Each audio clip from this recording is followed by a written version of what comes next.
Hello. Good evening, people on YouTube. Good evening to people on Zoom. If you want to, you can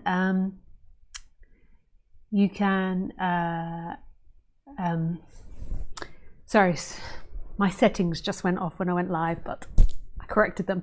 Yeah, if you want to ask questions, you can through Zoom. We're going to try this again. In the past, it's failed because my computer crashed, but we try to see if we've got it working. And I've worked out a way how to stop people being able to turn on their video and their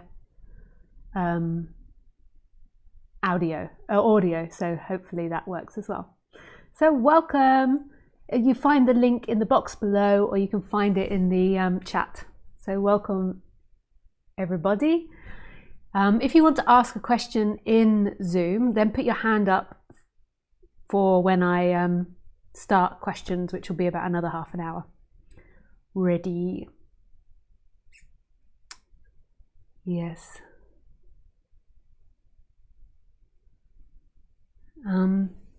So the talk today is how to stop trigger points. I think that is the title. How to overcome your triggers. How to overcome your triggers. I've never done a talk about trigger points before. So this is my first one, I think. I've done so many talks. I've been talking since 2011, but I've never ever titled one of my talks about how to get over trigger points. And as I begin to talk about it, you'll understand why that is. So please give me the thumbs up that the audio is okay and everything's working okay. I can't know from this side. So I'm assuming it is. Yeah, I'm assuming it's all good. So if you go like that, audio is fantastic on the YouTube chat. Okay, let's begin.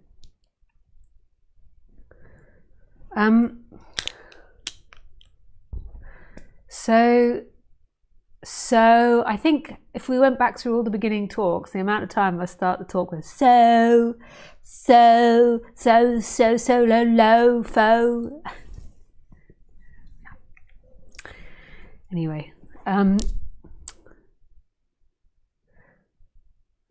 so first of all, before we get on to trigger points and what trigger points are to me, I want to speak to you about non-duality and do some direct pointing to non-duality, and then we'll go on into what trigger points are.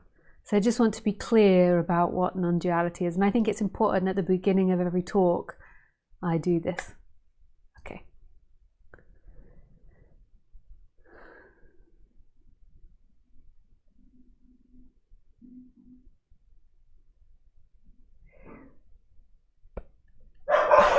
So hard to talk about. So Khaleesi's going to do it for me.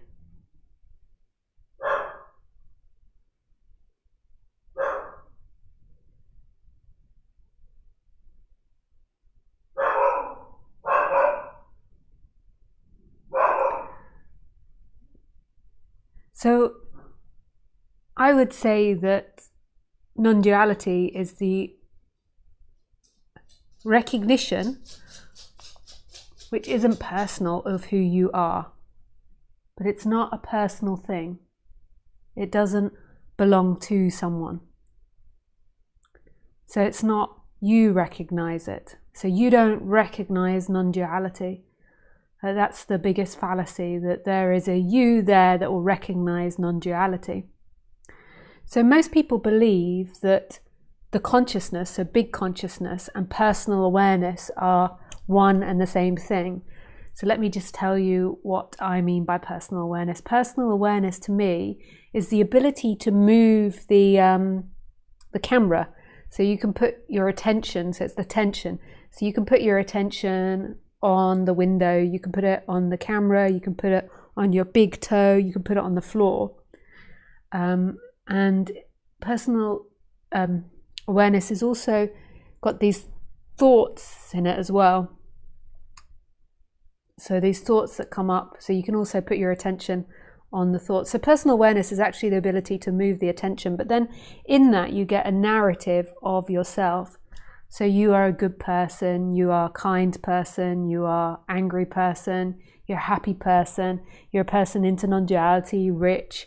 And this person thinks and has all types of thoughts, like that person's an asshole, this person's an asshole, like all types of things. And it's always narrating who it is in a way. It might not always feel like it, but by saying that person's an asshole, you're like assuming that there is a subject here that's in relationship. So you've got this personal awareness that moves the lens, boop, boop, boop, boop, boop, boop, boop. And then you've got the thoughts that arise in that, or as that, and sort of like simultaneous to it. It's very close, that are saying, I'm choosing, I'm doing things, and having a conversation inside the head. And it's also images as well. And most people live in that world, so they believe that's who they are. They believe that they're this personal awareness, and that this personal awareness is conscious, and that they are all the thoughts that they dictate, and the feelings, everything that sort of arises in the experience of this body. Yeah, it can also get a lot more detailed and complex than that. And then you've got something that's conscious of all of that. So it doesn't feel like it, but watch. You can put your personal awareness, I mean, everyone's like, who, Lisa, who? But there is an appearance of a person that can put your personal awareness into itself. So you can move the attention, so you put it into itself. So you're kind of like moving the attention into the present moment. And there's something that knows that's happening. So that's not the original knower. There's something that knows that. So you can see you're moving your personal attention, and there's something that's perceiving that. And most people overlook that, because if there is something that's watching you, watching the movement of the personal attention, watching the personal attention and watching the person and watching the thoughts, then that must be who you truly are, like the original watcher. Everything else is appearing in you and you're watching it. To some people this might not touch anything. It might be like, yeah, so what? Who cares? Like, why would we care about this? And the reason that you care about this is because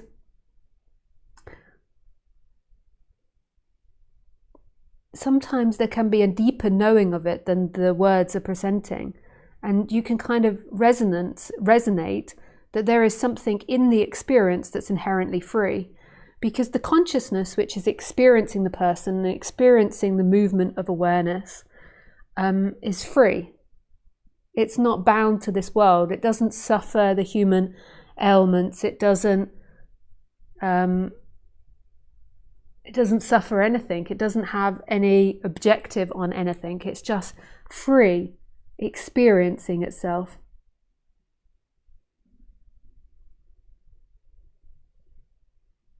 It doesn't care about anything, but not in a non-caring, like a parent not caring and being self-centered, in the sense that it can't. It's just watching. And that watching is free. It's love. It's absolute contentment. And this might just sound like la, la, la, blah, blah, blah to some people.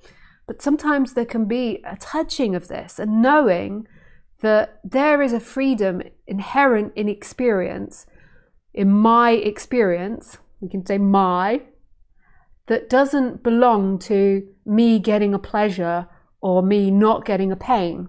So it doesn't belong to me getting the new house or building like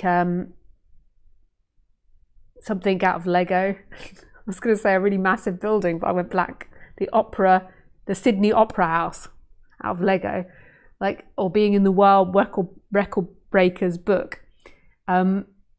It doesn't require that. So the first time I experienced this was when I was early teens. Well, I forget, maybe I was before teens, like somewhere 10, 11, 12. And I was listening to music and I had this experience of like immense love that was for nothing.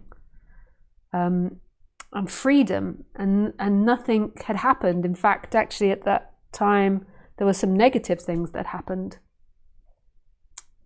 So there was a taster of like, there is something in this experience that is totally content, no matter what the experience.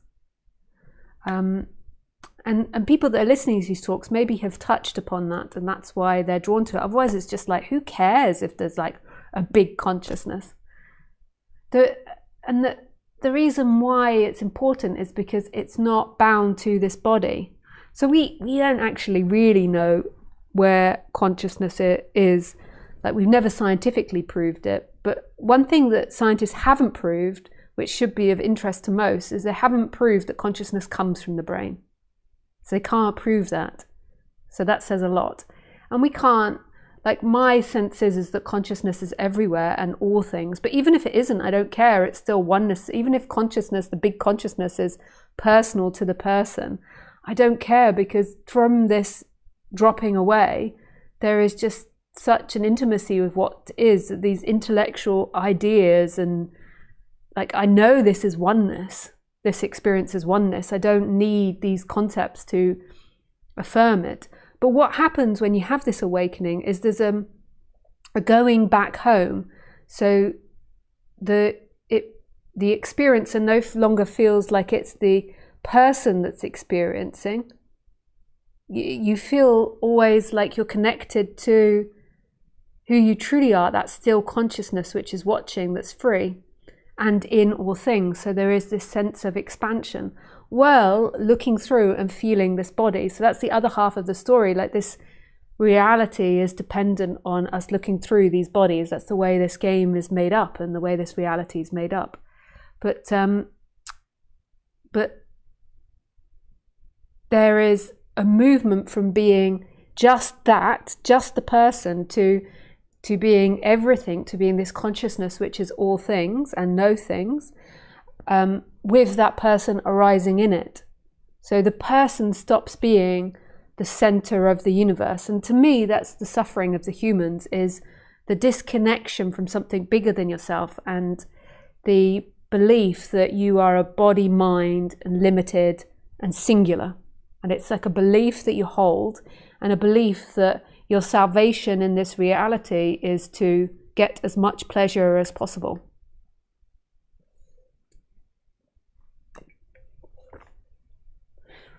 When you get deeper into non-duality, like, the concept of consciousness begins to fall away. So you'll see that there's some teachers say that there is something beyond consciousness, that's this mystery.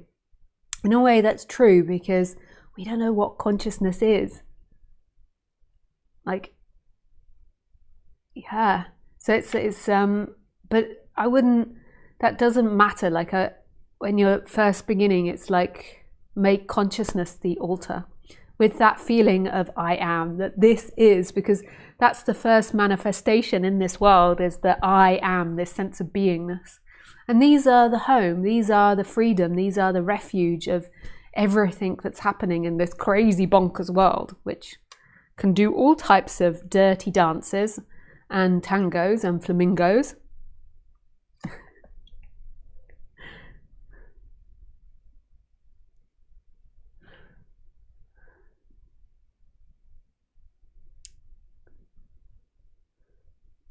Yeah. So that is non-duality. Now the next question is, so how do we wake up to this non-duality? How? Yes, a very good question. Well, the person that wants to wake up to this reality is actually being experienced by that freedom of who you are.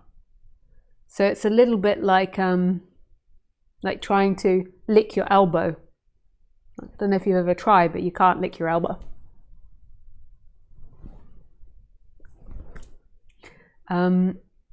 Because the freedom is the watching, and it's watching the person. So the person's sitting there like, how do I get to consciousness?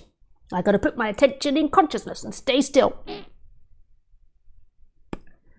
But there's something that's watching that. However, I will say that I do think that putting your attention in this moment, so becoming present and incorporating the whole of the body, because the body is in this present moment and the body is in consciousness. So coming present, like including the body, like not ignoring the body, because that's what's here, is really super wise. Although I think it's also wise not to ignore trigger points and to use like Western ideas of psychology, body work, trauma work, somatic work, all types of different work to try and relax the body, and then also continuing the movement of the attention into the present moment. But notice that all of that is being watched. So there is a consciousness in the experience that's free. It just can't be felt because there's too much identification on the person. But if something's being experienced, then there's consciousness there. There needs to be consciousness in order for this to be experienced. So consciousness is always there. So the theory goes, but I can't tell you whether this is true or not, because I can't look into every experience that's ever happened in the course of reality, this reality, and tell you, what is the scientific rule to this. But the story goes that if you settle down the person, which seems to happen for a lot of people that I work with, then the clouds of the person become less dense, and so the consciousness is recognized. So settling down the person is an act of wisdom. And they're very strong on this in some traditions. Like in the Buddhist tradition that I was in, it was very much about settling down the person and working on the person and meditating and forcing your attention into the moment and looking at your triggers. And some are more into that than others. I think that it's hard to know how this all works. Yeah. And in a way, there is only ever this moment. So it's always going to be the problem of that seeking person. That doesn't mean don't seek to make your life better, but it's always in that realm. To me, it's wisdom.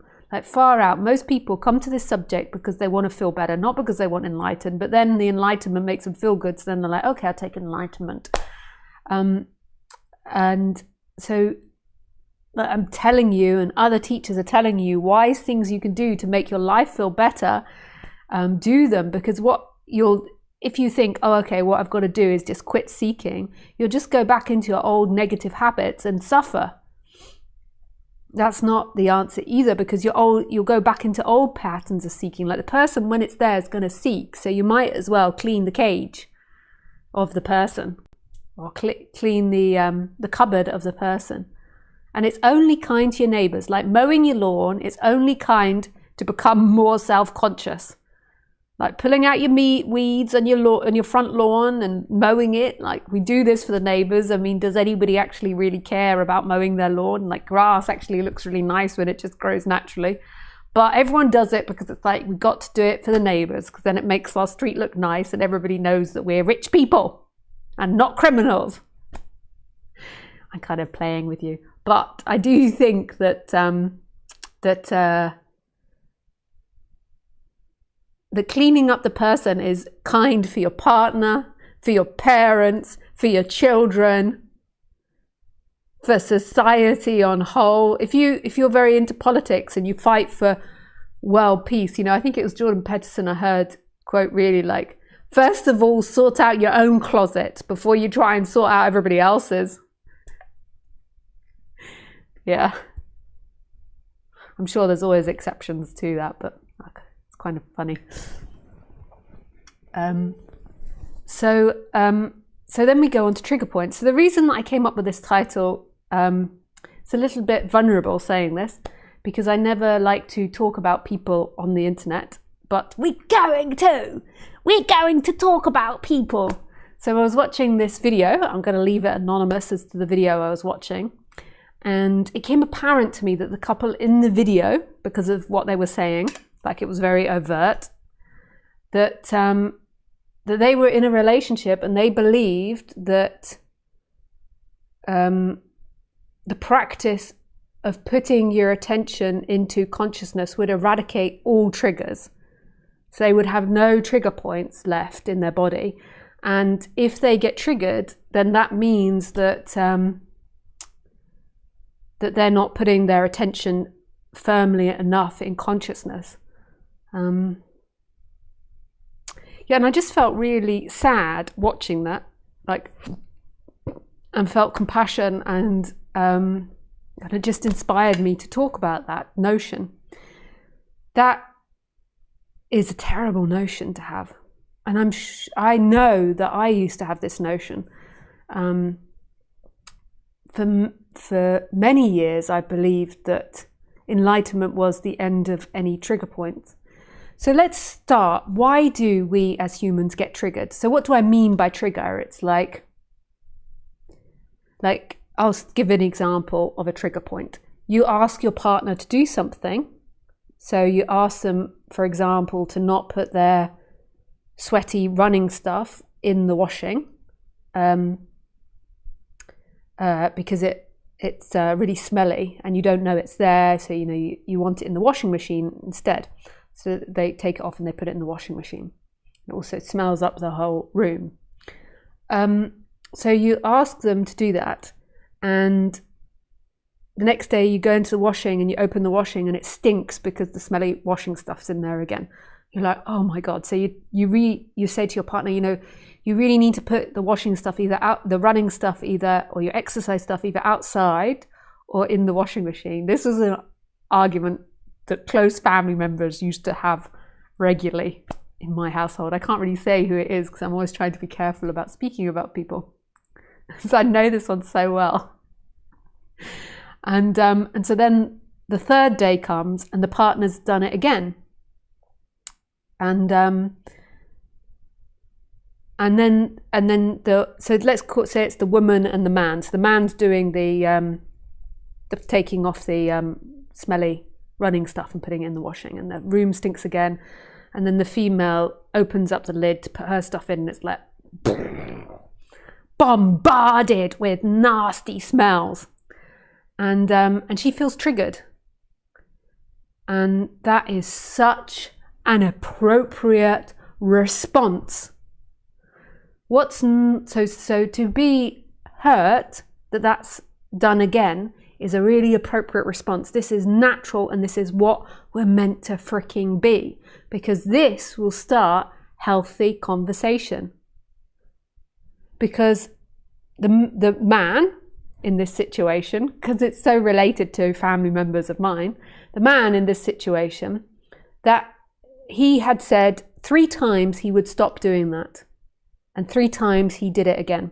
So this is inappropriate behavior from the man. Inappropriate! Now, but so the woman then, if she goes into really screaming and rage, then there's obviously unbalanced stuff that needs to be looked at in the woman. Screaming and rage and crying and how could he do it, and moaning and loads of compulsive thinking about it. So I'm not talking about that, but I'm talking the feeling of hurt is appropriate. So then a healthy way to deal with it. So an unhealthy way to deal with it would be to go up to them and be like, how dare you, you dare you, are you doing that is unhealthy, especially when a whole turkey comes out of your mouth. That is not right.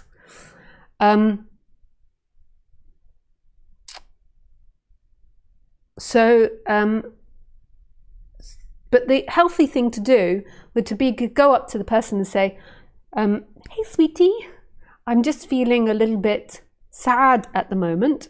I mean, I'm not a therapist, so I can't do this really well, but roughly, I'm not great at communication. I'm not bad, but I'm not like the perfect person.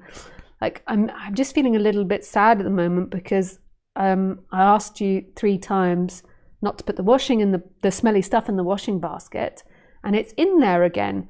And yeah, I feel sad and not listened to and not heard.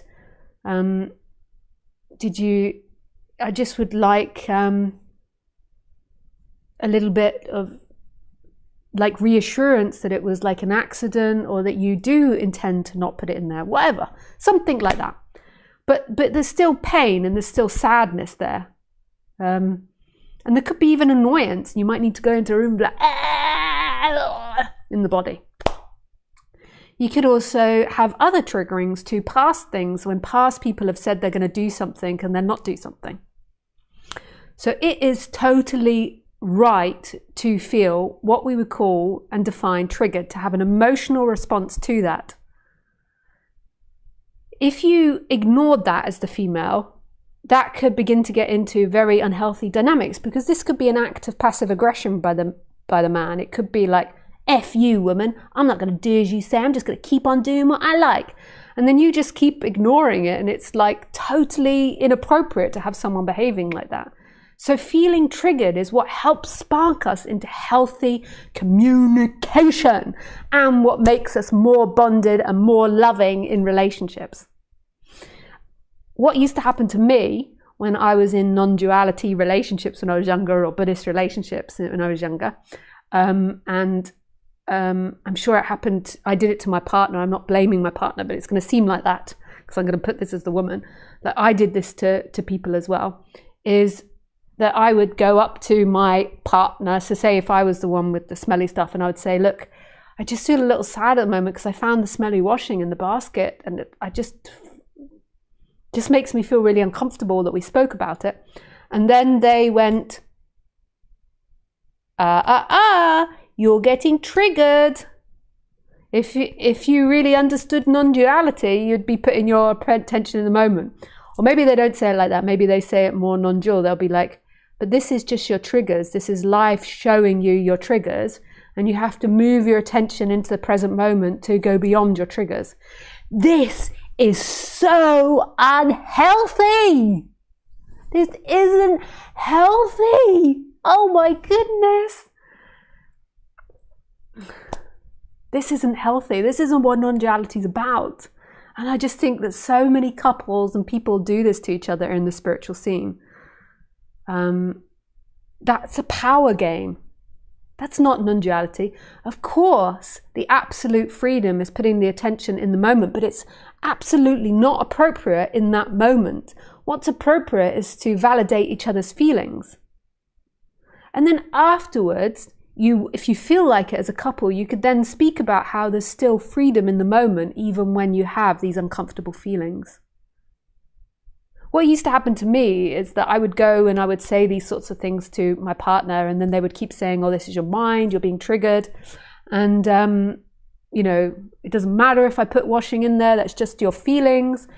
And then what I would like build frustration and resentment towards them, because I would feel unheard and unseen. And yes, everything you can look in yourself and help send you deeper, but that's not the appropriate time to do it in relationships. Leave that to the non-duality teacher you're going to. Like let the non-duality teacher say, but ultimately there is freedom in this moment.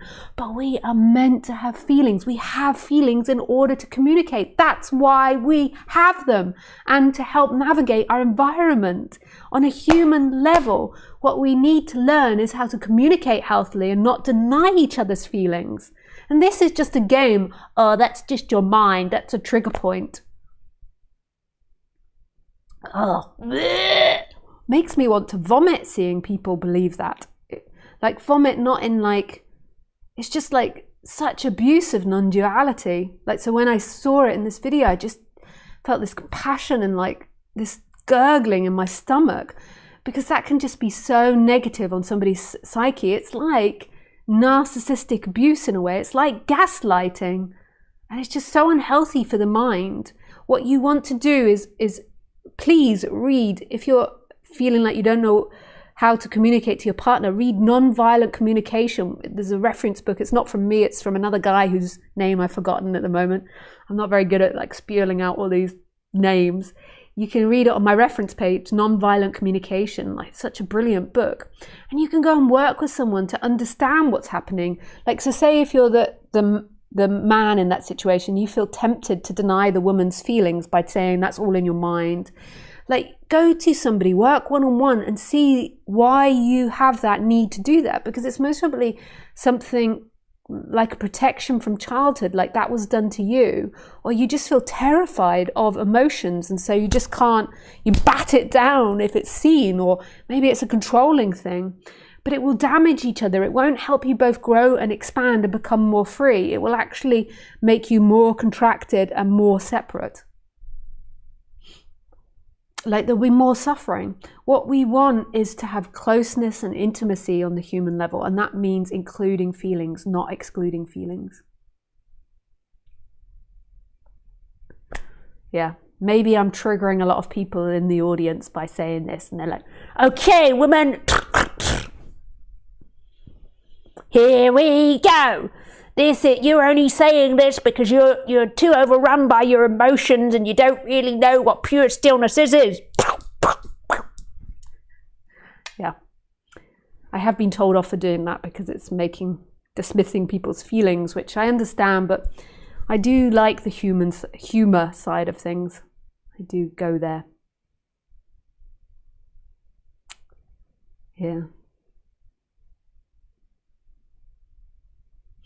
Okay, so if you want to ask a question, you can in Zoom. It's in the box below, or it's either in the box below, or it's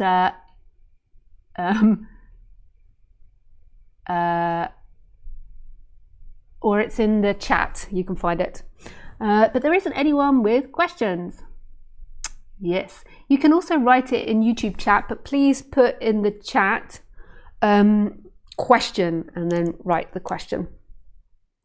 And if you're in Zoom and you want to ask a question, you can ask a question and your video won't go online.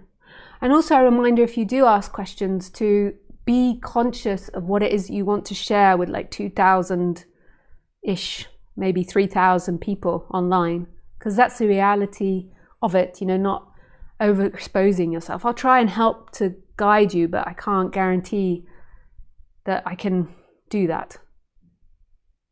Yeah. Okay. So there's nobody in there. I will go to Zoom and see Skype and see if there's any questions in there, and then I will look on YouTube chat. But remember, question.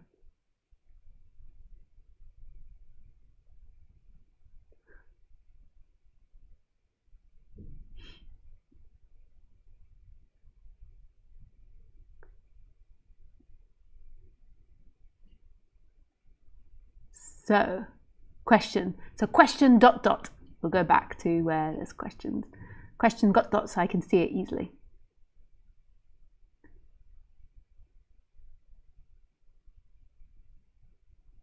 So Seth says, I can feel the conscious expansion. I understand love, but I'm not sure what it is. Yeah, and do you really need to understand what it is, Seth?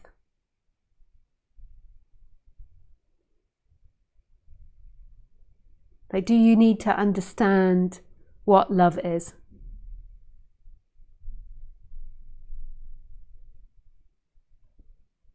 And what the consciousness is?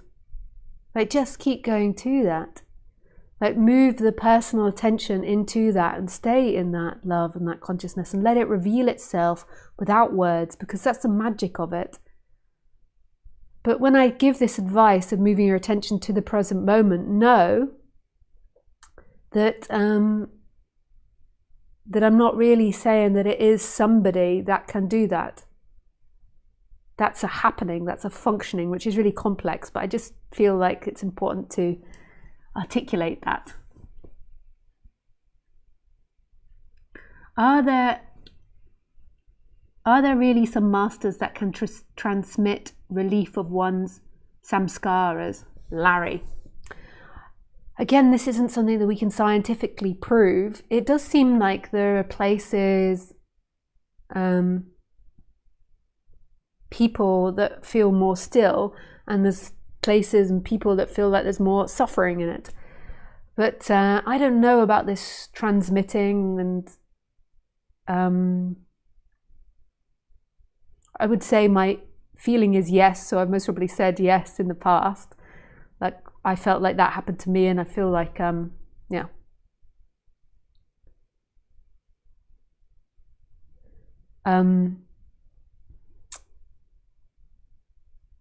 But it's non-scientific. How would we ever know whose is what and whose is where and which and what and how? Thanks, Nick, for the suggestion. So people in Zoom, if you want to ask a question, you have to raise your hand. Do you want to just raise your hand, Nick, to make sure that that actually can be done? Because I've got so many restrictions on the meeting. Maybe it can't be done.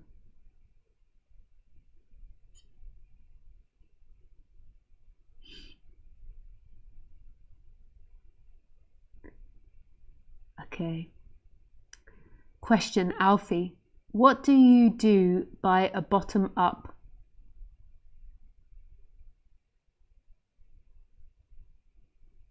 Okay, we will block you.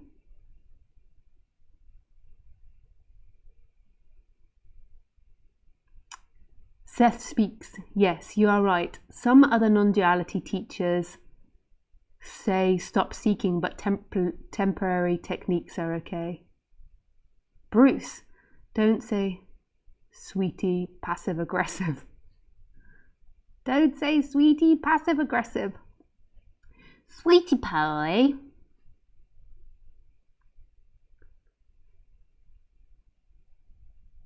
I don't know about that, Bruce. If that's something you regularly call a person, then I don't know if it would be passive aggressive. I'm on Zoom and YouTube. Lee dee dee da. I'm loving your rant today. Oh, good. Thanks, Nick. Bruce. NVC can also become a gaslighting method. Just watch out. It always can. I used to find that in the Buddhist group as well. Yeah, you have to really, really understand it. Like, really understand how this all functions, like real wisdom. There's also another channel called Psychologist in Seattle. He's really great as well for relationship stuff. Are triggers points bad unconscious memories from childhood being re-excited?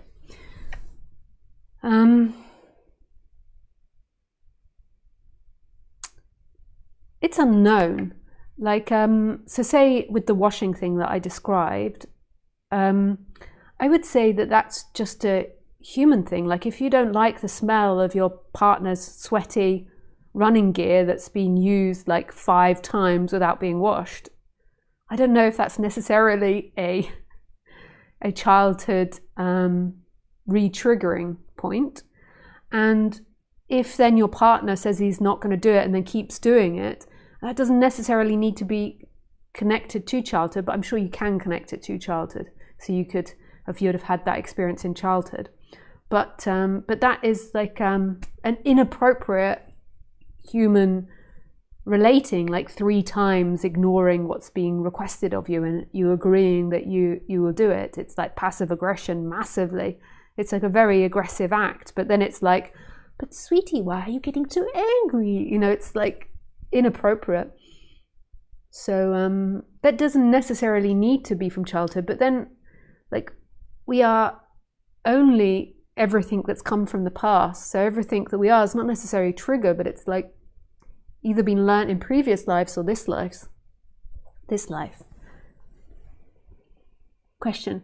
Can you please talk about how codependency contributes to our trigger points? Dennis in Kentucky. Hey, Dennis. Oh, Dennis. I'm not an expert on codependency. I find actually codependency quite challenging to comprehend. Yeah. So I don't know if I can really comment well on that. I've really tried to understand codependency, the terminology of it. I mean, I suspect it is like, so there is the typical traditional codependency where it's really extreme, where it's like somebody is obese and their partner keeps buying them lots of food. So that would be like a very typical codependent one. But when it gets into more subtle details, like I'm not sure what is codependent and what isn't. So say if you then had a mother that uses guilt as a way to control you, is that codependency? And you keep going into that game of like, I'm a terrible child, so you keep trying to please the mother, but you can never please her because she's always giving you the signals that you're bad. Sorry, I can see that my camera isn't focusing.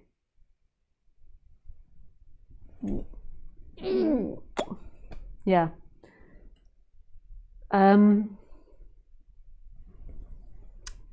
Yeah, so I'm not sure if I can speak so much about that, but it's just seeing that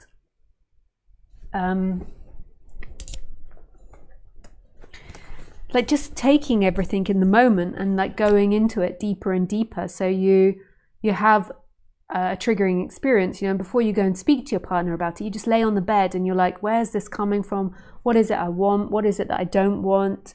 Is it connected to other experiences?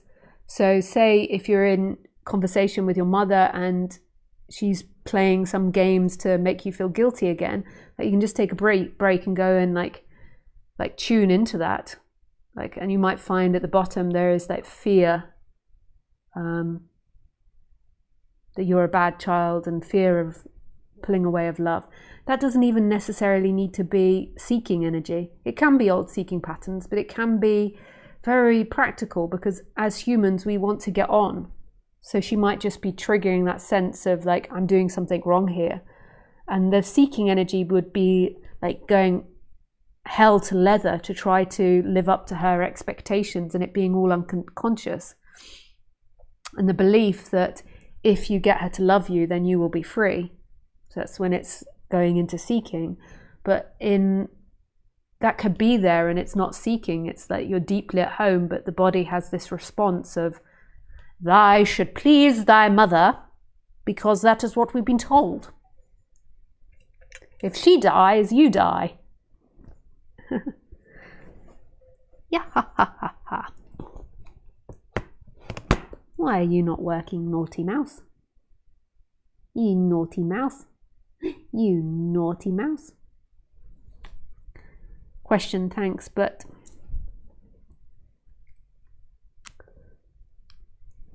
isn't love just a feeling? Hey Seth, thanks for the question. Well, yes, love can just be a feeling, but there is this bigger love, which is unmistakable, which is home. So you can have these other loves of feeling and pleasure, of all nice, juicy, and then there is this bigger love that's like deep home and contentment. And that is the I am, which is apparently the first thing that comes into existence after consciousness. I am. Yeah, they're not really separate, but we separate them out when speaking about them, because that's the way it's been done for many, many generations. Question. If this is no one to wake up, then what can one day? I think you meant do. I'm often having these auto-correct problems. Yes, do. If this is no one to wake up, then what can one do? You see, and this is like what do you think? This is the most confusing question, I think, for seekers. Like, what do you think the person is? So to me, the person is genetics, conditioning, and it manifests in the body. So my character isn't separate from my body. So my brain, the culture I was brought up in, my parents, the society, my genetics, my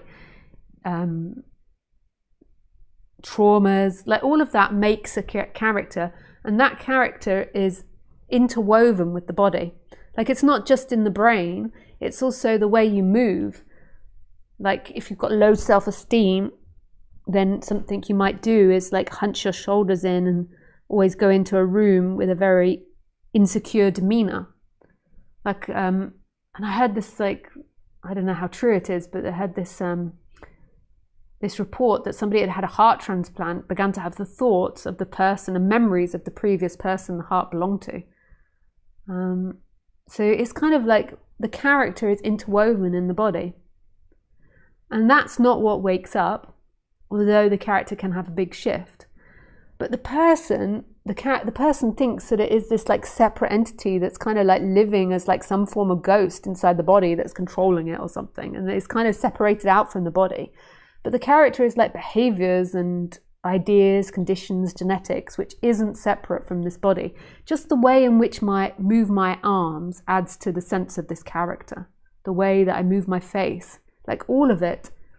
So the character is kind of this conditioned body, you could say. And so you can always, like what most people are here for is to be more happy. So what you can do is you can recondition the character to make them more happy. Because dependent on the way your character behaves will also affect the outside world. If you're a misery guts, then more than likely people will be repelled by you. So you won't have so many friends, or people will be misery guts back to you. So your life will improve in just recognizing that and changing the way you speak with people, recognizing the way you feel in situations, being connected to the body, being inside the body. A lot of people are very just in the head and completely devoid of the body. Being in touch with your feelings, all of this can make your life better and make you happier. And the theory goes, although I can't guarantee this is true, but as you become more happier, then this becomes more apparent.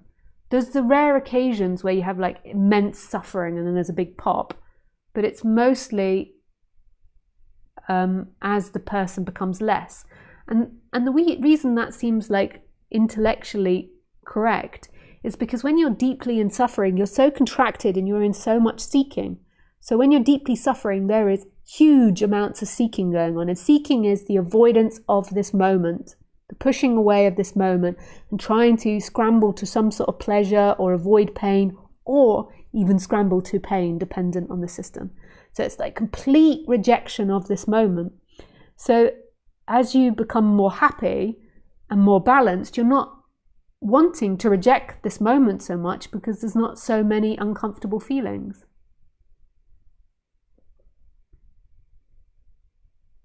Yeah.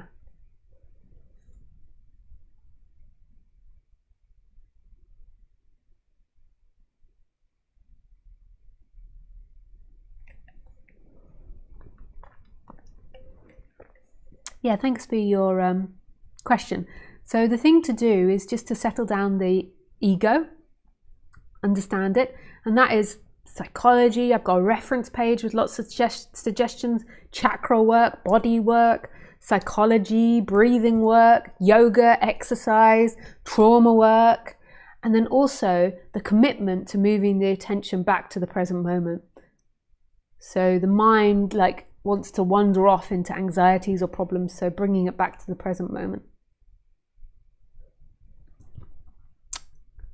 Thomas, question. Hi Lisa, I'm trying to get into your Zoom call, but it says for authorized attendees only. How can I get authorized?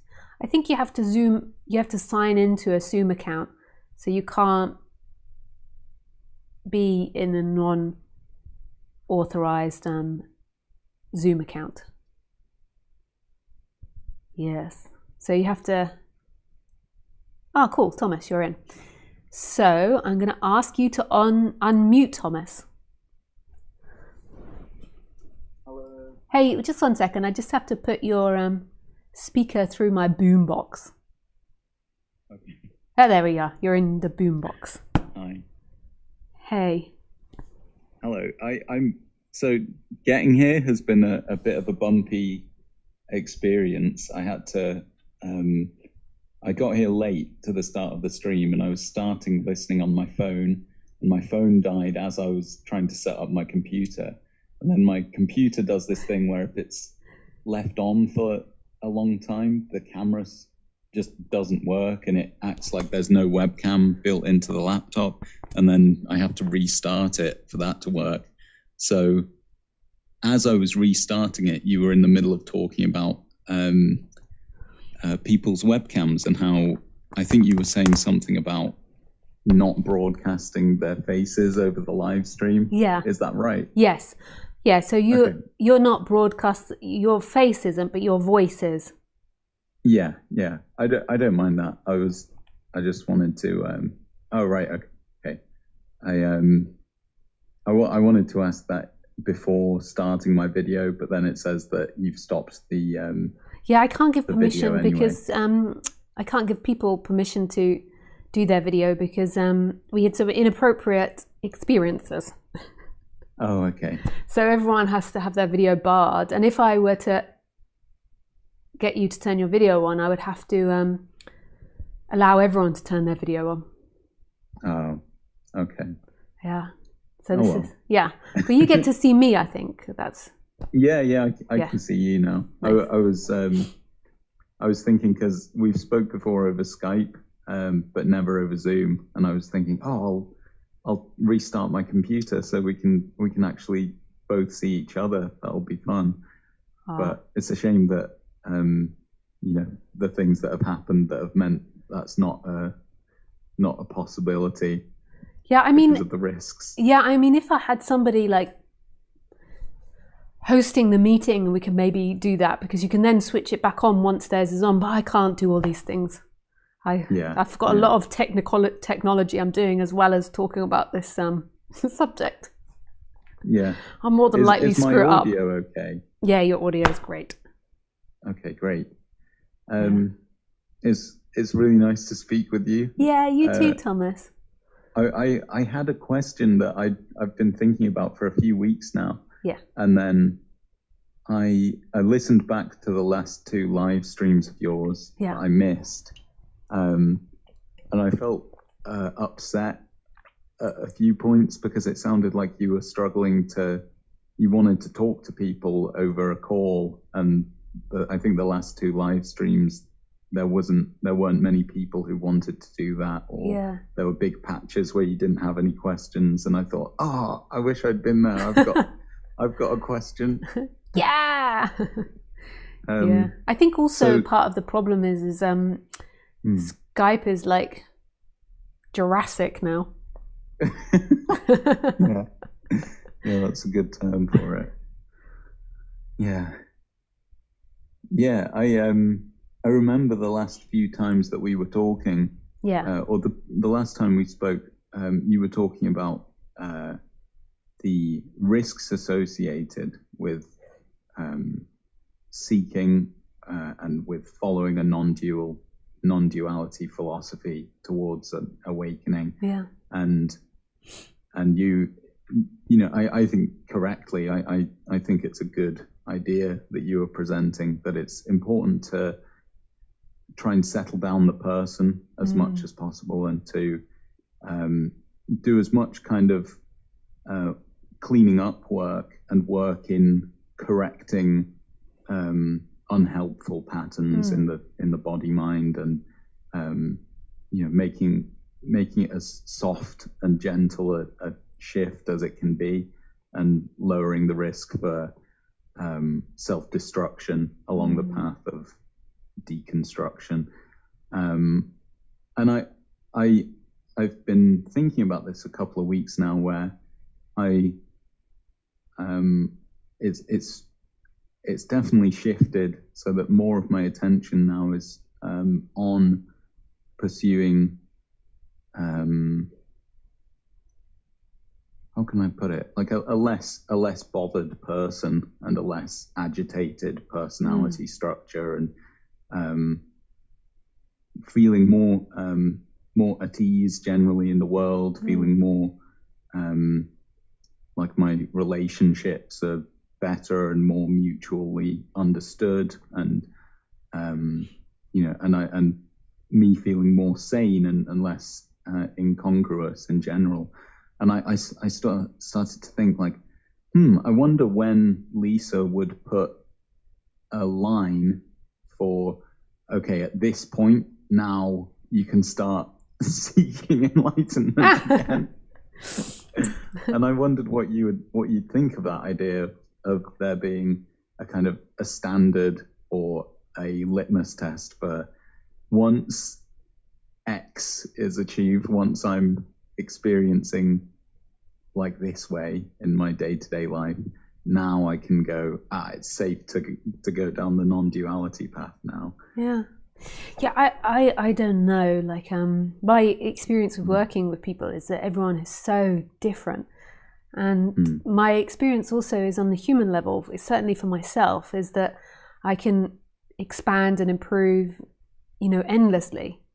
Like, there's new things that I can learn about relationships. And so I don't think I ever give up on therapy myself. Like, it's, or like looking at triggers or whatever we call this. Like, it's such a fascinating thing to be alive currently. Like, we're so fascinating humans, and the way our world is changing.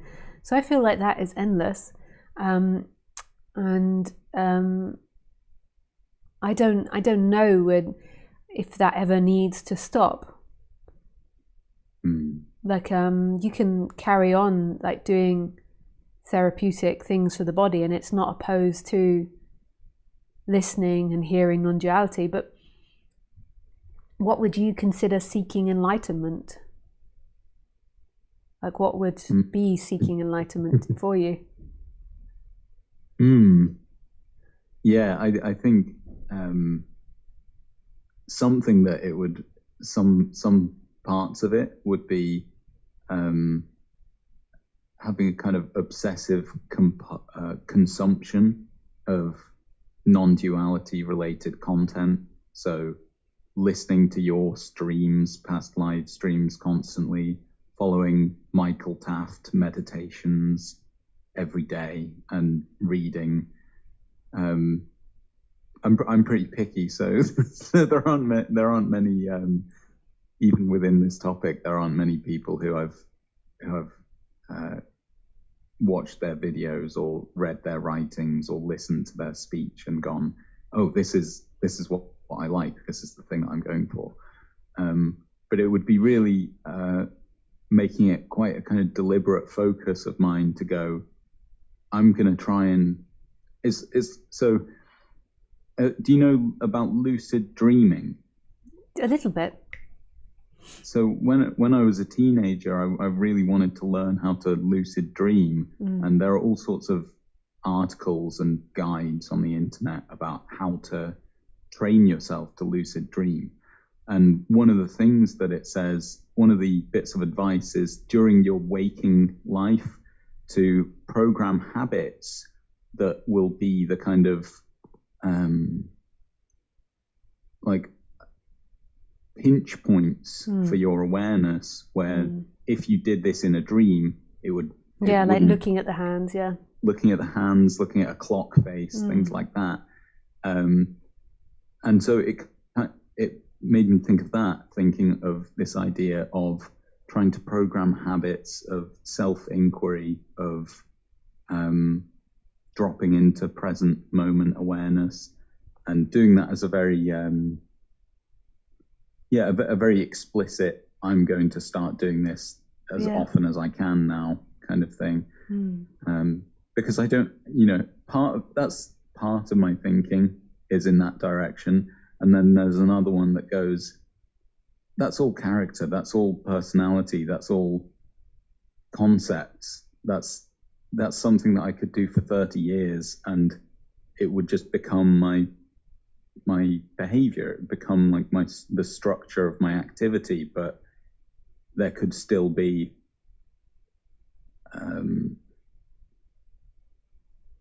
the true nature of things could elude me, because I've built up this kind of scaffolding of these are the behaviors I'm going to do that will make me enlightened. And I'm sure there's a load of people in monasteries around the world who have a pattern like that going on, where they live kind of ascetic lifestyles or they pray and chant, and they've got a rigid belief in a kind of intergenerational discipline and an ideology that's like, you need to, well, there are some monks here who've been meditating every day for 40 years and they're not enlightened yet, so how can you even hope to be when you're only a year in? Get over yourself. I think it's something that you have to find in yourself, like this question of what or where or how to take this path next. Like I can say things and give, like I see this talk as like a meditation. It's like pointers for people to use, but I really try to stay away from being too much on the side of, you got to follow this, So when I was into Buddhism, it would be very much like, this is the way to freedom and this is what you've got to do. And I just don't really get involved in that. And I feel like the best thing to do is, as you have really begun to understand the structure of the person and how you work, and when you're in defense or when you're in seeking or when you're in negativity, and try to find that flow inside of you that feels like it's like the right thing to do. And that's more of a gentle voice, but because I feel like that's the better way for humans to be. We're so used to our society, it being a lot more dictatorial, like when I was growing up, it was very much like you do this education, you do this education, you get to university, then you work, then you get a husband, then you have a kid. I mean, like it's changed a bit now, but there's still this big push for this in our societies. And there was very much a dictation on what we should be, rather than like more like below all our reactivity that's more on a negative side, like what is our flow and our impulse. I feel like a lot of parents didn't do a good job of teaching us how to find that in ourselves, like how to find that place where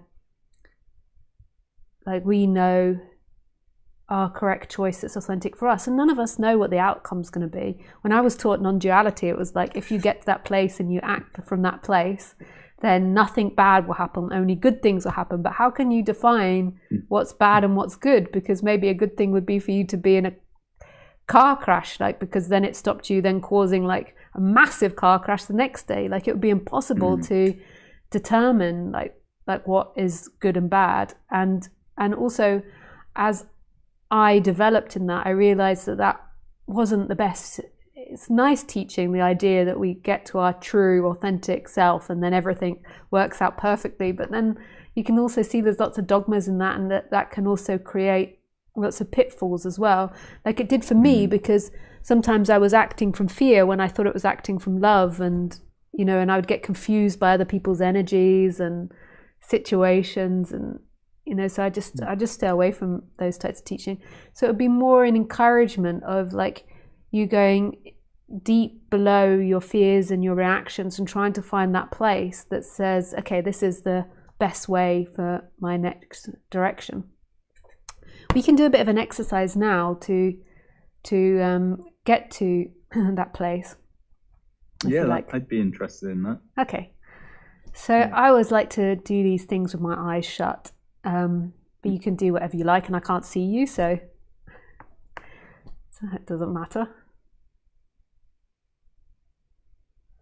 So first of all, it's coming back to the non-duality. Like, who is it that's experiencing this? So there is this consciousness which is watching the personal awareness. It's watching all the thoughts, it's watching the behaviors, it's watching. It's experiencing. And this watching doesn't stop or start anywhere. It doesn't stop as it meets my voice. My voice is inside that consciousness. And then there's also this sense of I am that's arising. So the first thing that consciousness is aware of is the I am.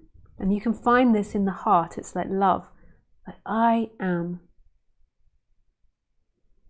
And I'll ask you in a moment, like, what's going on for you. But at the moment, you can just follow this. So there is the I am. And then after the I am, there is the thoughts of you as a person, of the character and the feelings. And what you want to come down to is the feeling that arises from very close to that I am. So you've got layers to feelings. So you've got like a layer of feeling that says, oh, I shouldn't do this because it upsets someone, or I should do this because of that and this knowledge. And none of that's necessarily wrong. Some of it will be seeking energy and some of it will come from a more expanded place. But you want to come to that more initial feeling that comes into experience. And then you should also use your intellect after you've recognized what your initial feeling is to contemplate that. Like, the intellect's not a useless tool. It's there, as, well, this is inappropriate, or this might hurt this person, and empathy and understanding. But what is the initial feeling?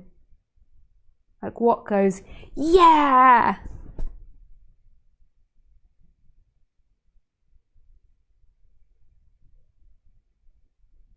Like, something that creates a lot of yeah in me is writing. I write creatively.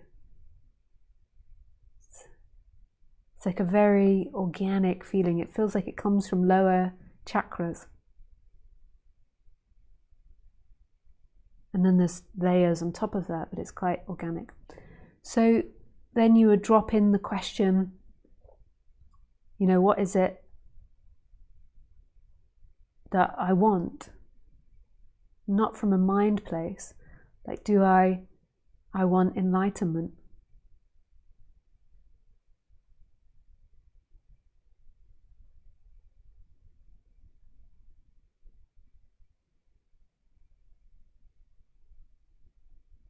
But it might also be hard to hear that because there might be lots of clutter and noise on top of things.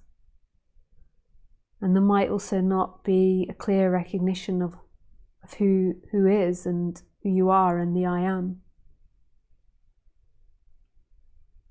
What does it feel like in your experience now? Like, do you have a sense of what I mean when I say, like, your first feeling that comes out of the I am? I notice a bunch of different sensations, and I've got my eyes closed. Yeah. I've got this internal sense, and one of them's in my lower back. Feels like it's just rumbling.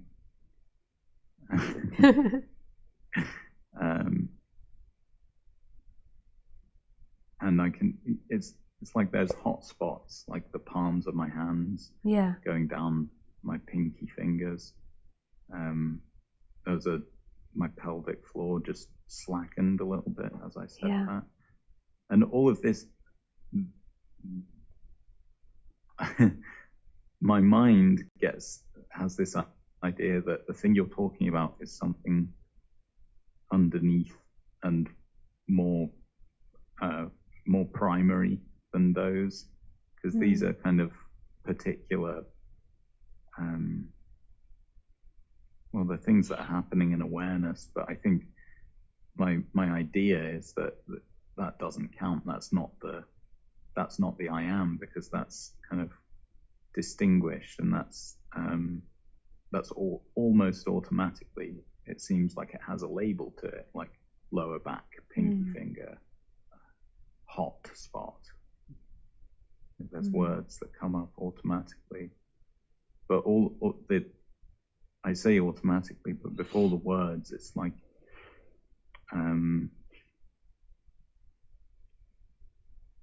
they're completely obvious, and they're really organic feelings. Yeah, I don't feel like ideas. Yeah, I don't know if that's what I'm talking about or not. So it's something that you have to like experience and explore from yourself. You can also do it the other way around. So you can like if you say something like, I want to be enlightened, you can wait to see the projections that come up on that, like, oh, I can't do it, or it's going to go wrong, or somebody's... I feel my brow furrowing a little bit, both when you said to ask the question a few minutes ago and when you said it then. It felt like the bit in between my eyebrows just kind of pinched together a little bit.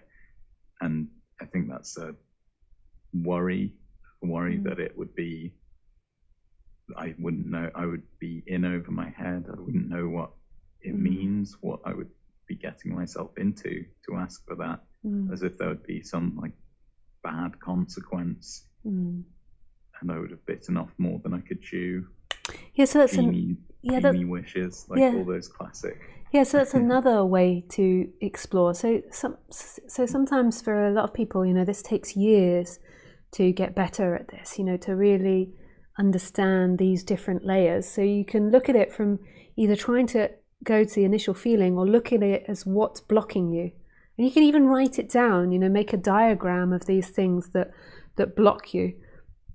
And also like what you're going to get, like what you think you're going to get, look at all those sorts of things. And then from doing that, it's like another way to slide down deeper, because you're not getting so caught up in them, and noticing where you feel it in the body. Like, what does it feel like when I say I'm afraid of the consequences, the unknown consequences that it can bring? Like, what feeling arises in the body?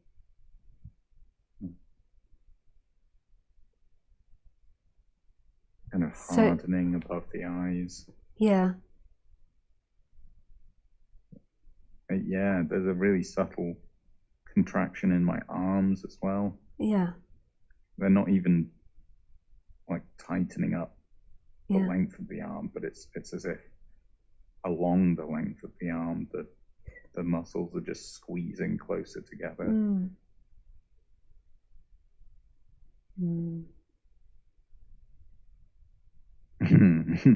And then I could feel something happening with my mouth then as well. There was like a tightening of my mouth. Yeah.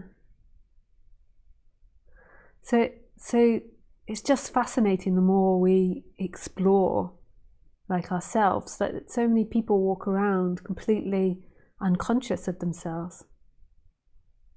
So where these feelings came from, and below all of that is this empty looking and this I am, and the I am is love. So most of the time we're in these like more top things, and it's like, I need to become enlightened because then I will get that love. So then you're looking out there to get that love, and it's the love to that person that's saying, I need to become enlightened. Like, to them, they don't see it as seeking for that big, ultimate, absolute love. They see it as a pleasure that's going to save them in the future. There's an image of them saved in the future. So it doesn't mean that you don't do it, but it's just recognizing it and then coming deeper and deeper. And what is the base feeling? Like, is this your flow? Is this your passion? Is this what you like the basis of the person wants? Like, so when I love talking about this actually. So there's often like a big, massive yes to talking about this, but sometimes I do talks and I don't feel like it, and I get more into flow. It's not always the case, but generally there's a big yes to this. There's also a big yes to creativity and to writing. So it's like what, and then seeing, like, just getting to know yourself more. And to me, that's like a better way to function in society, rather than asking other people for advice, of what I should do or shouldn't do. And I would have loved this to be taught in schools and being taught by parents, trying to help the person come to their own conclusion. It's so often in childhood that the parents don't take enough time reflecting back what it is that the child wants. Naming it, getting the child to feel it, express it. Because it doesn't fit in with the schedule. There's too many things to do, or there's like 30 kids in the class that you've got to try and control and manage. The parents unconscious of themselves. But in the end, like, outcomes aren't really what you want. What you always want is presence. So even the idea of this outcome of enlightenment isn't what you really want. What everyone really wants is presence. And then that presence like wants to express itself, like a joy to express itself. Like, so through me, it loves to write and be creative and think in creative ways. And to speak about this subject in creative ways. And to understand psychology. I'm fascinated by the psychology of humans. And yeah, I'm interested in psychology of economics as well, and the psychology of politics. We're fascinating. Yeah. But that's not the same for everyone. It's not like everyone should be interested in that. Other people have different interests. Some people, it's like accounting. And I know I've in past mocked accountants, but I also think numbers can be really beautiful. And if that's like your passion, I can also see that that could be really beautiful. Like for me, it hurts a little bit with too many numbers, but for other people, it's like they see all these patterns and it's like a beauty for them. I once had a partner who was a mathematician. He did his doctor's in mathematics, and like the way he talked about numbers was just so eloquent, beautiful. Yeah. And this is to me like really embodying this subject. It's like you become more and more lined up with the truth of non-duality. Like so it's like in the moment you're more focused on like this initial expression out of non-duality. It's like really becoming present. Like, so you're here, and it's like, rather than all these stories that are going in time and these images and these ideas, you're like a child, like really in tune with your initial expression.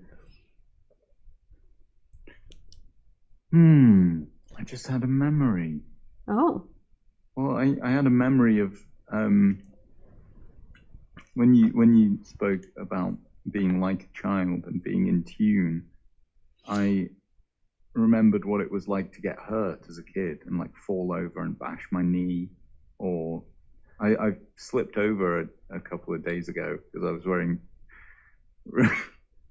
wearing shoes that I shouldn't wear because I've just worn through the tread on them, and it was raining outside, and I was going down a hill, and I just slipped like sideways. My whole body went horizontal in the air and landed on my hip, and that kind of like shock, the like ricocheting shock that got absorbed into my body, and my adrenaline kicked in, reminded me of how when that happened when I was a kid, it was so amplified and so intensified, and it was really upsetting and really sad. And I can remember being 6 years old and crying in the nurse's office at school because of an injury that was probably less damaged than I'd done just then when I slipped over.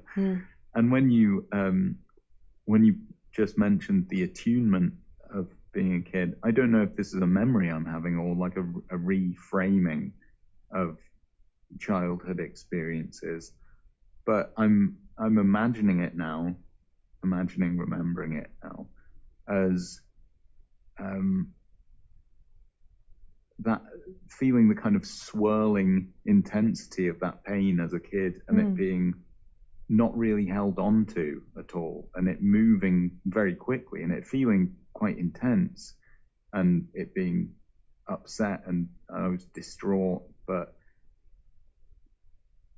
it may be 5 minutes later, I was back to normal, and I was happy again. I don't know, but it could be that you were just letting out the trauma, like really organically, rather than suppressing it in any way. Yeah. That the body was. But I don't know, it could be other stuff as well. Like it's really hard to tell, but that's just one example. Like when we're adults, it's like we mustn't express these sorts of things. Like you want to roll over and cry when you hurt yourself, which sometimes I do. I hurt myself regularly, having a dog and biking with your dog, and sometimes like it's so bad, like I just want to roll over and cry, and especially when people are helping you up. You're like, I don't want to make them feel, but it's like that feeling, like the shock. Yeah. I've started doing EMDR based on your recommendation the first time we spoke. Nice. I found a really good therapist who is integrative, which I think means she just does a lot of different types of therapy. But one of the main focuses of hers is EMDR. And I was really I'd seen a couple of YouTube videos of it ahead of time. And because I had some very intense distress early in life, I had this and it's distress that I've held on to and I think about all the time. I was worried going into these EMDR sessions that I would end up having like a flashback or some kind of full re-triggering, re-embodiment of the experience, and that I would be kind of psychically teleported back to being, 12 years old and being so scared for my life. And so I was really approaching it tentatively, and we've not got that far back. We're working backwards from the most recent memories that I would like to reprocess. But the thing that surprised me about it is that it feels like a lot is going on during the process, and it feels a lot like the feeling that came into my body when you said being like a child, being attuned with what's going on. I had this association with that of like sitting with a very busy physiology and a very kind of sensitized and intensified experience, but not suffering it. And I don't know at all if I could. I don't know if I know I can't describe the experience, but I was surprised that it wasn't distressing, and I was surprised that there were some moments that were kind of felt heavier than others, but it felt more kind of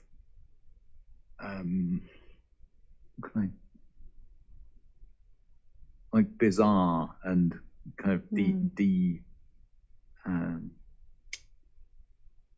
not depersonalized, but like a kind of desensitization to it. Like it makes it less. Maybe is that the word? I don't know, but it can. I mean, it's different for everybody, but it can create this distance from the experience. It can also, at points, make it more intense. But eventually, it is the goal of it is to desensitize you to the experience. So, I mean, it sounds contradictory in relationship to what we're talking about, becoming more present. It's not in a depersonalization where you push it away, but it means that you can be triggered by that situation. Like that situation can happen again, a scary situation, and and it's not so triggering for you. It doesn't send you into full-blown panic attack or your nervous system to become completely unbalanced. So it's like, but you can have all types of wild experiences in the actual experience of it, and I really recommend it to everybody, the EMDR. It's really helpful, and that can bring down like a nervous system that's very sensitive because of past traumas. It can really bring that down and change a lot of things.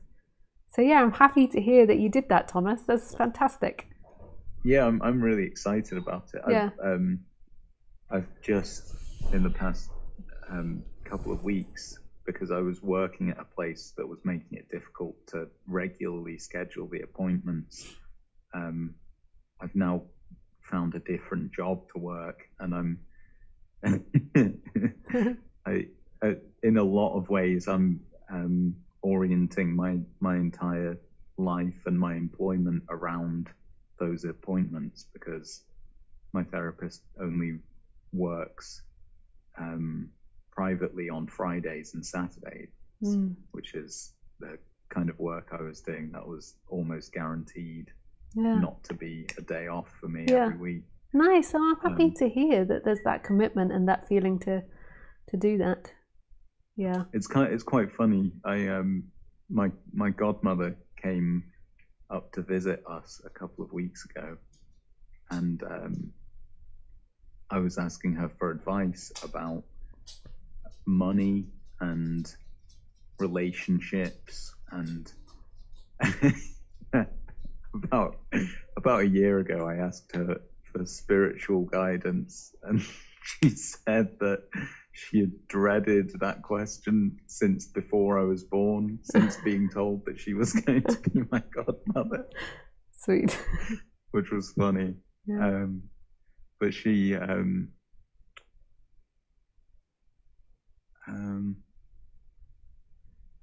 she asked me at one point, what is it that excites you? What would make you want to get out of bed in the morning?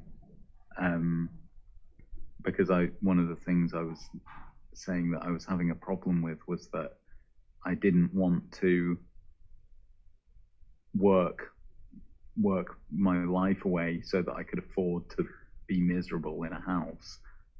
And she asked me what excited me and what I would get out of bed for, and I said my friends, spending time with my friends,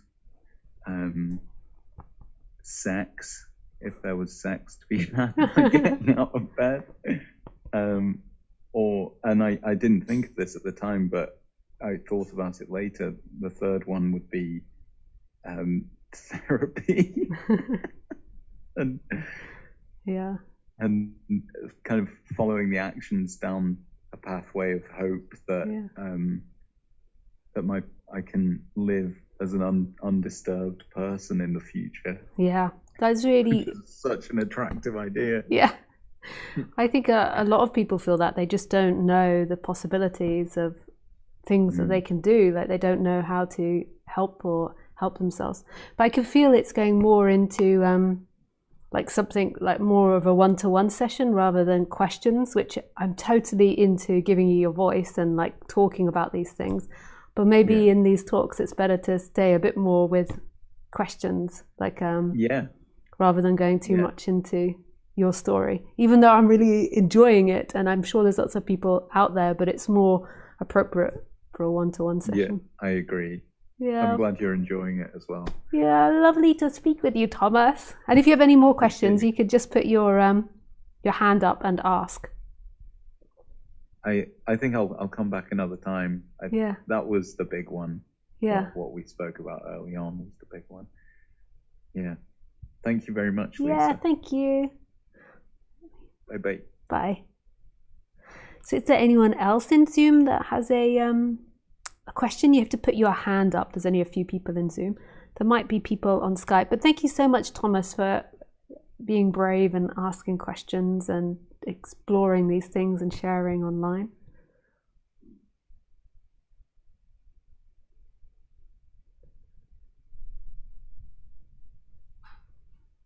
Question. This is from Isabel. What the F? Thank God someone finally said it. So important. Triggers. Yes, we humans have triggers. Thank you for expressing this vital acceptance.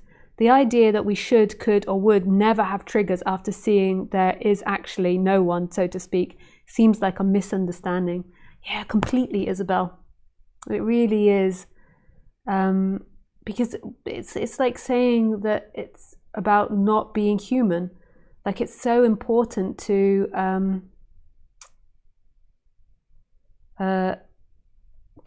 incorporate this human aspect. Like this is yes. Like it's not an ignorance of the human, it's inclusion. And why do we have feelings? Ask yourself that. We have feelings to help us negotiate with the outside world. They're not useless. They're our friends. We just haven't been able to taught how to use them and control them, and our mind's gone a bit bonkers from it. Thank you. So, hey, Erin, I ask you to unmute. Hi, Lisa. Can you hear me? Yeah, I can hear you. Thanks, Erin. Nice to meet you on here. It's lovely to meet you. My partner and I have been listening to you for a few months now and reading your book together, which is so beautiful. Oh, nice. Just wanted to thank you. We love you so much. Yeah. Oh, thank you. And I do have a question. Yeah. And it's related to when we both know NVC, and when, say, my partner is triggered, and I can see it, I can even just non-verbally see it. I notice this in my body, this response to his reaction as this feels like this animal fear, like danger. Yeah. And I can't really think. It's hard to respond. And I know just holding space for another when they're triggered is very important, and seeing them. Yeah. But everything in me is like, get away, run away, settle down my character. Yeah.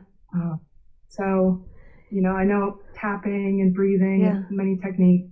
I was just curious maybe what you had to say about I think that when both triggered or one's triggered by the other being triggered. Yeah. I think that this is a really normal and natural response. So I don't know what your story is, and it's not appropriate for us to go into it too much online because I don't want to expose you online or cause any trauma to you. Yeah. But so I'll just give examples, like fictional ones that I'm making up. I'm not talking about you as an example. Like I'm not channeling you in some way and then expressing the answer. But so I think it's very normal and natural to have this fear-like response. People can have it for different reasons. It's a physiological experience that's been misassociated with their triggers. So in childhood, it might imply that sort of response that it was very dangerous for you when the other person was triggered. And that could be like really subtle. Somebody else could be triggered and it could be really subtle. So what it does is it like could cause you to overeat as a child, or cause you to, how sometimes children pick hair or something, like just a nervous energy.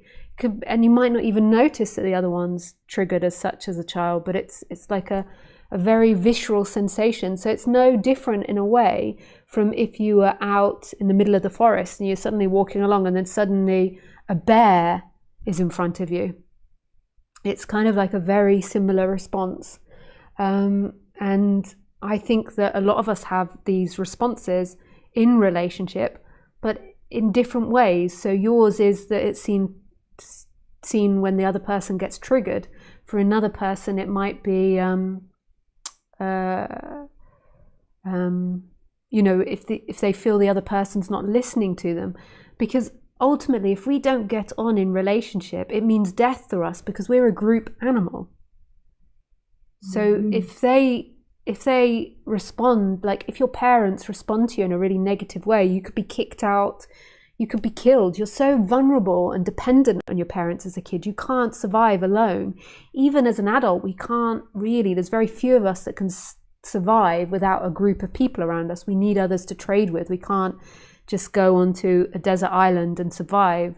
There's good chances that we'd die. So it's like complete acceptance that this is a very normal, I have these trigger like super strong responses in personal relationships sometimes. So then, like you say, it's great having these techniques of tapping. And if you can, expressing that to the person, but sometimes you're so triggered, you can't express to the person that I'm going into fear. Like, I'm becoming very afraid now, or I feel very afraid now, or I'm getting like, I feel like I'm going to die, because you can't actually physiologically, you're in a freeze, you're in a shutdown or a meltdown, express that.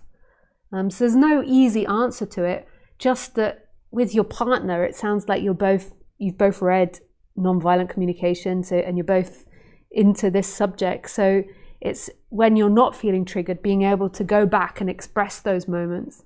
What my partner and I do, which is super successful, but it doesn't need to work for you, and it's not one shoe fits all, is that when we're both triggered to a point where we can't talk about it in a calm way, we separate, we don't, and then we come back in a couple of hours, and or the next day or something, to the subject, and we revisit it. But that's not always possible. For us, that really works. We're able to do that, but it's not always possible that you can do that because you're in shutdown, you're in fear, you're in stress, and so often you want to try to sort it out with the other person. But that really works well for us. Like it's, and then as soon as the triggers go down, we separate. We're able to communicate so well, validating and listening to each other's feelings, and it just creates more and more intimacy. Like in a way, if arguments are held correctly, even with each other's really strong triggers, if they're held correctly in that space, even though we separate in that moment, neither of us feel abandoned or rejected. If there was, that wouldn't be the right appropriate response. But we do that, and then we come back and we talk about it. It makes you closer and closer. It's like really beautiful trust that can arise. But it takes a while. Like it took us a long time to be able to negotiate that and come to that conclusion. But the more you can have healthy communications when in trigger, when anger or frustration or fear or anxiety is arising, the more you'll trust the other person, the more the trust grows, the more that communication will be easier because you'll trust what the other person's saying. How does that feel, Erin? And then, sorry, just one more thing. And then at the same time, when you're into non-duality, it's also recognizing in all these situations, even if you're really highly triggered, like that, just having a thought or recognizing that there is also still freedom in my experience, even though it might feel like you don't feel free because there's fear and lots of contraction. There is always freedom when there is when there is the watching there. It's just that there's maybe seeking energy or contraction, so that's not recognized, but just having an acknowledgement of that my freedom isn't in sorting this out. My freedom is always in the watching. But that doesn't mean avoiding these situations. It's just recognizing that simultaneously. Yeah, that feels really, really helpful and lovely. Thank you. Yeah. Yeah. We usually say, thankfully, we're not always set off at the same time. Yeah. So one of us is struggling, usually the other comes in and reminds of, this aliveness, that this freedom is even, as this is being experienced, but helpful to hear that, to remind, just ground in that, the witness. Yeah. Paul Hederman, we both love as well. And nice. He said selfing, and so it's like, oh, I'm just selfing so hard right now. It's really great. Yeah. Thank you. Oh, thanks, Erin. That's lovely to meet you on here. Yes, great to speak with you. Thank you so much, Lisa. Yeah, thank you. Bye.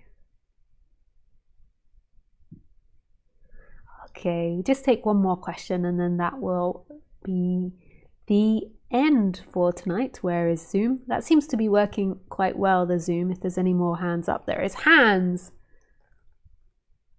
Yes, Hans, you can unmute yourself. Yes, hello. Hey, Hans. Yeah, I can hear you well. Nice, how are you? I'm very well, thank you. Nice. My question is not related to the topic, is that okay? Yes. Okay. I'm asking this, by the way, purely out of curiosity. I really want to know. I know that you've often told us that that at the end of your journey, this expansion happened for you. Yeah. And to me, it's almost kind of, I know you did a lot of work on yourself, like a lot of different kinds of meditations and the Osho stuff, but at the same time, how it came across to me at least, so correct me if I'm wrong, is that when the shift happened, it was almost like how it came across to me is that it just happened very spontaneously, and like almost like an accident. And yeah, and I'm really curious in what kind of yeah how do I ask this? Um,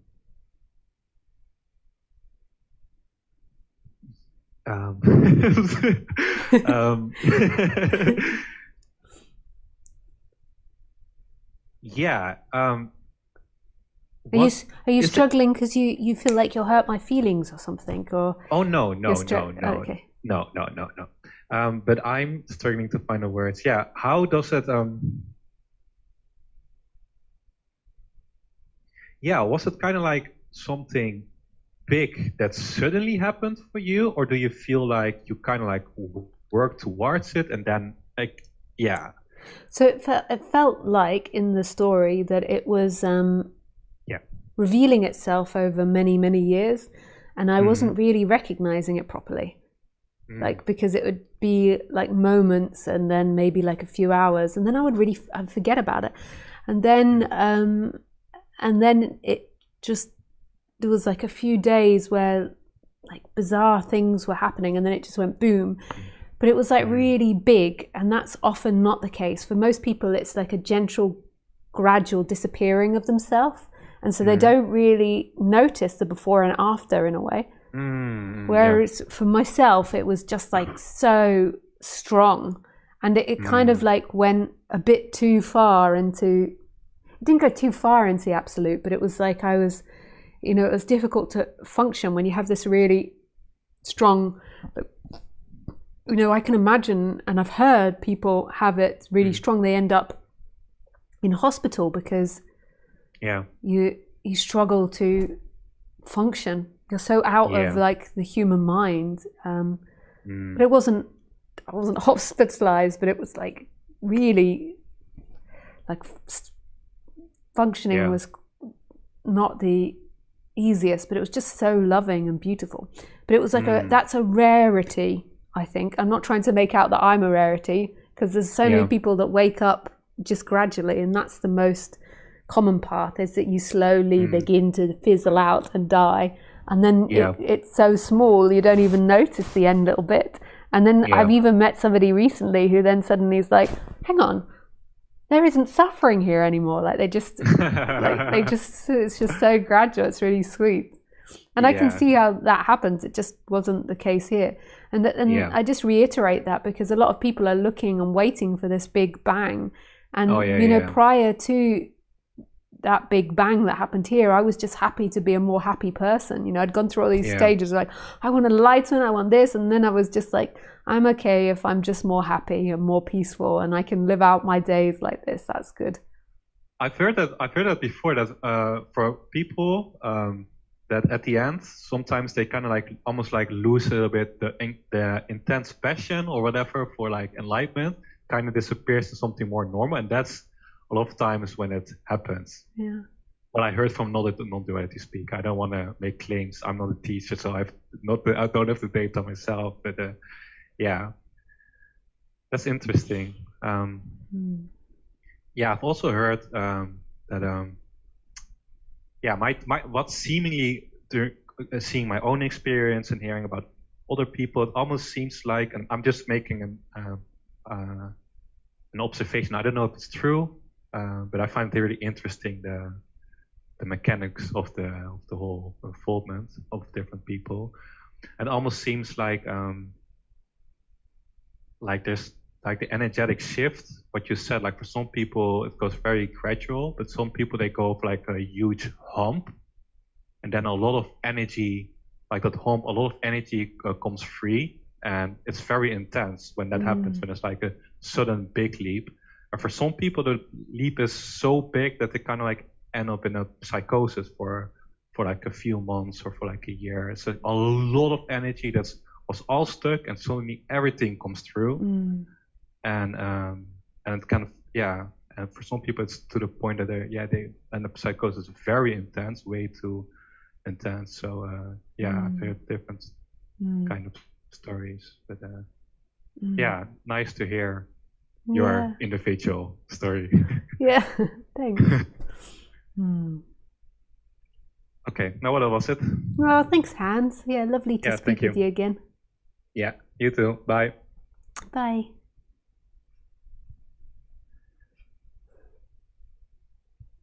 Oh, nice. Yeah, I think this is working well. I managed to make it work with Zoom and Skype open and YouTube open, and my computer didn't crash. Das ist good. Okay, so that's the end for this evening. That's lots of talking. Just want to say thank you to everyone that's asked questions. It's super beautiful to be given the opportunity to express this subject and to speak to people and to hear what they have to ask and to hear about their story. Yeah, so thank you, and thank you to everyone else that didn't ask questions, just listening. Just lots of love and appreciation to everybody. Also, 2 announcements I only just remembered. I do, at the end of every month for the next 2 months, I think, I do Zoom talk, which is closed and private, and you can sign up to that on my website, so everyone sees each other, and we're just in Zoom. It's not broadcast, so you can ask things more personal and more intimate.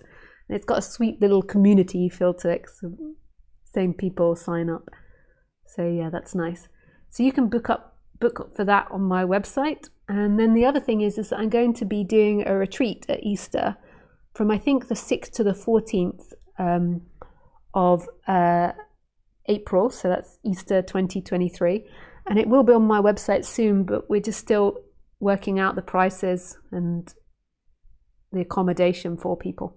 It would be that I do talks and people can commute to the talks, or they can stay in the hotel, but we're trying to get the prices from the hotel to put it on the website. But you can stay anywhere and just come to the talks. And as usual, there will be sponsorship, there'll be discounts if you can't afford the actual price of the talks. I can't give you a discount on the accommodation.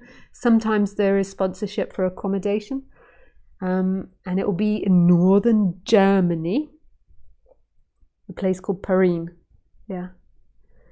So nice. So yeah, you can sign up to my website to find out when that goes onto my website. But I'm sure it'll be soon, in the coming days or week. Yeah, thank you, and just wish you everything. Not just one thing or 2 things or 3 things, but every goddamn thing. Yeah. Thank you.